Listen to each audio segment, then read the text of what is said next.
Item ಯಾವುದೇ ಇರಲಿ try ಮಾಡಿ ಆಚಿ ಚಿಕನ್ ಮಸಾಲಾ. ಧಾರವಾಡ ಕೃಷಿ ವಿಶ್ವವಿದ್ಯಾಲಯದಿಂದ ಬಾಹ್ಯಾಕಾಶಕ್ಕೆ ಮೆಂತ್ಯೆ ಹೆಸರು ಕಾಳುಗಳನ್ನು ತೆಗೆದುಕೊಂಡು ಹೋಗಿ ಪ್ರಯೋಗ ಮಾಡಿದ್ದು ಎಲ್ರಿಗೂ ಕೂಡ ಗೊತ್ತೇ ಇದೆ.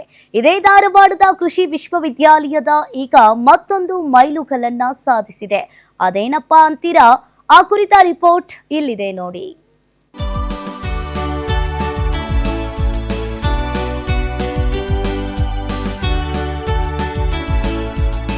ಇತ್ತೀಚೆಗೆ ಭಾರತದ ಪ್ರಧಾನಿ ನರೇಂದ್ರ ಮೋದಿ ಇಂಡೋನೇಷ್ಯಾಗೆ ಭೇಟಿ ನೀಡಿದ್ದ ವೇಳೆ ಧಾರವಾಡ ಕೃಷಿ ವಿಶ್ವವಿದ್ಯಾಲಯದ DWR 162 ಎಂಬ ಹೆಸರಿನ ಗೋಧಿ ತಳಿಯೊಂದನ್ನ ಇಂಡೋನೇಷ್ಯಾಗೆ 100 ಟನ್ ಗೋಧಿ ಬೀಜ ಕೊಡುವುದಾಗಿ ಒಪ್ಪಂದ ಮಾಡಿಕೊಂಡು ಬಂದಿದ್ದಾರೆ. ಧಾರವಾಡ ಕೃಷಿ ವಿಶ್ವವಿದ್ಯಾಲಯ ಬಹಳ ವರ್ಷಗಳ ಹಿಂದೆ ಈ ಒಂದು ಗೋಧಿ ತಳಿಯನ್ನ ಕಂಡು ಹಿಡಿದಿತ್ತು. 1985ರಲ್ಲಿ ಇದರ ಸಂಶೋಧನೆ ಆರಂಭ ಮಾಡಿದ್ದು, ನಂತರ ಇದು 1993ರಲ್ಲಿ ಸಂಶೋಧನೆ ಮುಗಿದಿದ್ದು ಈ ಗೋಧಿ ತಳಿಗೆ DWR 162 ಎಂದು ಹೆಸರು ಇಡಲಾಯಿತು. ಹೆಚ್ಚು ಪ್ರೋಟೀನ್ ಹಾಗೂ ಹೆಚ್ಚು ಇಳುವರಿ ಕೊಡುವ ಗೋಧಿ ಇದಾಗಿದ್ದು, ಇದೀಗ ಇಂಡೋನೇಷ್ಯಾಗೆ 100 ಟನ್ ಗೋಧಿ ಬೀಜ ಕೊಡಲಾಗ್ತಿದ್ದು ಕೃಷಿ ವಿಶ್ವವಿದ್ಯಾಲಯಕ್ಕೆ ಒಂದು ಕಿರೀಟ ಕೊಟ್ಟಂತಾಗಿದೆ.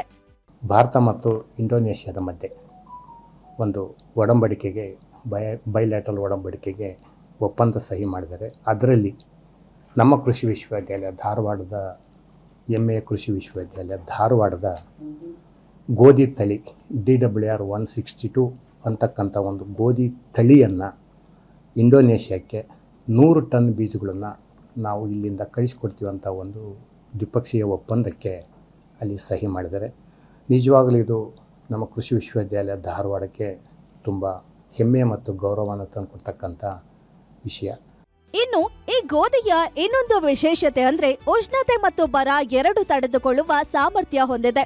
ಅಲ್ಲದೆ ಹೆಕ್ಟರ್ಗೆ 75 ಕ್ವಿಂಟಲ್ ಇಳುವರಿ ಬರಲಿದ್ದು ದೇಶದ ಹಲವು ಕಡೆ ಬೆಳೆದು ಪ್ರಯೋಗ ಕೂಡ ಮಾಡಲಾಗಿದೆ. ಹೀಗಾಗಿ ಇದೇ ತಳಿಯ ಗೋಧಿ ಈಗ ಇಂಡೋನೇಷ್ಯಾಗೆ ಕೊಡಲಾಗಿದ್ದು ಅಲ್ಲಿಯ ವಾತಾವರಣಕ್ಕೆ ಸುಲಭವಾಗಿ ಹೊಂದಿಕೊಳ್ಳಲಿದೆ. ಭಾರತ ಸರ್ಕಾರಕ್ಕೆ ಅಪ್ರೋಚ್ ಆಗಿ ಅದರದ್ದು ಅವರು ಈಗ ಅಪ್ರೂವಲ್ ತಗೊಂಡಿದ್ದಾರೆ. ಮಾನ್ಯ ಪ್ರಧಾನಮಂತ್ರಿಗಳು ತಾವು ಪೇಪರ್ದಲ್ಲಿ ನೋಡಿರ್ಬೋದು. ಇದನ್ನೇ 100 ಟನ್ ಅಂದರೆ 1000 ಕ್ವಿಂಟಲ್ದಷ್ಟು ನಾವು ಈ ಗೋಧಿ ಬೀಜ ನಾವು ಕೊಡ್ತೇವೆ ಅಂತ ಹೇಳಿದ್ದಾರೆ. ಇದು ನಮ್ಮ ಕೃಷಿ ವಿಶ್ವವಿದ್ಯಾಲಯಕ್ಕೆ ಒಂದು ಅಂತಾರಾಷ್ಟ್ರೀಯ ಹಾಗೂ ಜಾಗತಿಕ ಒಂದೇನಪ್ಪ ಅಂತಂದರೆ ಮನ್ನಣೆ ಸಿಕ್ಕಂಗಾಗಿದೆ. ನಾನು ಈ ಗೋಧಿ ತಳಿಯ ಬ್ರೀಡರ್ ಅಂದರೆ ಅದನ್ನು ಕಂಡು ಹಿಡಿದವ ಆಗಿ ನನಗೂ ಬಹಳ ಒಂದು ನಮಗೆ ಸಂತೋಷ ಅನಿಸ್ತಾ ಇದೆ. ಒಟ್ಟಾರೆ ದೇಶದಲ್ಲಿ ಅಷ್ಟೇ ಅಲ್ಲದೆ ವಿಶ್ವದಲ್ಲೂ ಈಗ ಧಾರವಾಡ ಕೃಷಿ ವಿಶ್ವವಿದ್ಯಾಲಯ ಹೆಸರು ಮಾಡ್ತಿದೆ. ಮೊದಲು ಬಾಹ್ಯಾಕಾಶಕ್ಕೆ ಮೆಂತ್ಯೆ ಮತ್ತು ಹೆಸರುಕಾಳು ಕೊಟ್ಟಿದ್ದ ಕೃಷಿ ವಿಶ್ವವಿದ್ಯಾಲಯ ಈಗ ಮತ್ತೊಂದು ಮೈಲಿಗಲ್ಲು ಸಾಧಿಸಿದೆ. ಇಡೀ ಧಾರವಾಡದ ಕಿರೀಟವನ್ನ ಅಂತಾರಾಷ್ಟ್ರೀಯ ಮಟ್ಟಕ್ಕೆ ಕೊಂಡೊಯ್ಯುವ ಕೆಲಸವನ್ನ ಮಾಡ್ತಿರೋದು ಹೆಮ್ಮೆಯ ಸಂಗತಿಯಾಗಿದೆ. Shridhar Mundaragi, guarantee news, Dharwad.